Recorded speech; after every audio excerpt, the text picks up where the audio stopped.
Hello guys, আসসালামু আলাইকুম। Welcome back to my another blog. তো আপনাদের প্রত্যেককে জানাই যে বয়তে এগ্রোর পক্ষ থেকে স্বাগতম। আজকে আমি চলে যাচ্ছি এক সপ্তাহ আগে যে কোয়েল পাখিগুলো অর্ডার দিয়েছিলাম ওইগুলো নিয়ে আসতে। তো এবং ওয়েদারটাও কিন্তু খুব ভালো ছিল, দেখতেই পাচ্ছেন।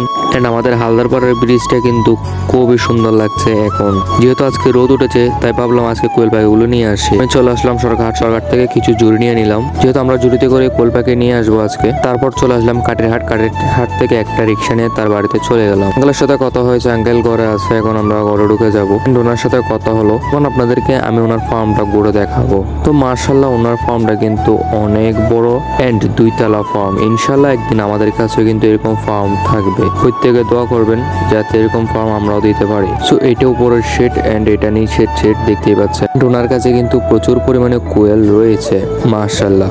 সাধারণত বড় ফার্মে কাউকে ঢুকতে দেয় না, তো আমরা ওনার সাথে কথা বলে ঢুকলাম এন্ড ওনার কাছ থেকে আমরা 80 পিস মহিলা পাখি নিয়ে নিলাম। আমাদের ক্যারেটে কিন্তু 80 পিস কোয়েল পাখি গনে গনে দিয়ে দিল। এন্ড পাখিগুলো নেওয়ার পরে তো আমি অনেক খুশি। ওইখান থেকে একটা রিক্সা নিয়ে নিলাম বাড়িতে আসার জন্য। আমি প্রাকৃতিক সৌন্দর্য উপভোগ করতে করতে চলে আসতেছি বাড়ির দিকে। তো এখন কিন্তু সন্ধ্যা হয়ে যাচ্ছে এন্ড গাইজ রাতের 4টা কিন্তু দেখতে খুবই অসাধারণ লাগছে। যাই হোক আমি চলে আসলাম আমার খামারে। এখন কিন্তু আমরা কোয়েল পাখিগুলো আমার ঝুড়িতে কিন্তু ছেড়ে দেবো। এন্ড আরেকটা কথা বলে রাখি, ঝুড়িতে ছাড়ার সাথে কিন্তু আদার এবং পানি আপনারা দিবেন না। অন্ততপক্ষে 30 মিনিট পর আদার এবং পানি দিয়ে দিবেন। এন্ড অবশ্যই একটা খামারে লাইটের ব্যবস্থা রাখবেন যাতে রাত্রে লাইট দিয়ে যেতে পারেন। কোয়েল খামারে কিন্তু রাত্রে লাইট দিতে হয়, বিশেষ করে যখন কোয়েল পাখি ডিম দেয় তখন কিন্তু তাদের রাত্রে খাবার দিতে হয়। এই জন্যই মূলত কোয়েল পাখির খামারে লাইটের প্রয়োজন। এতটুকু। আসসালামু আলাইকুম।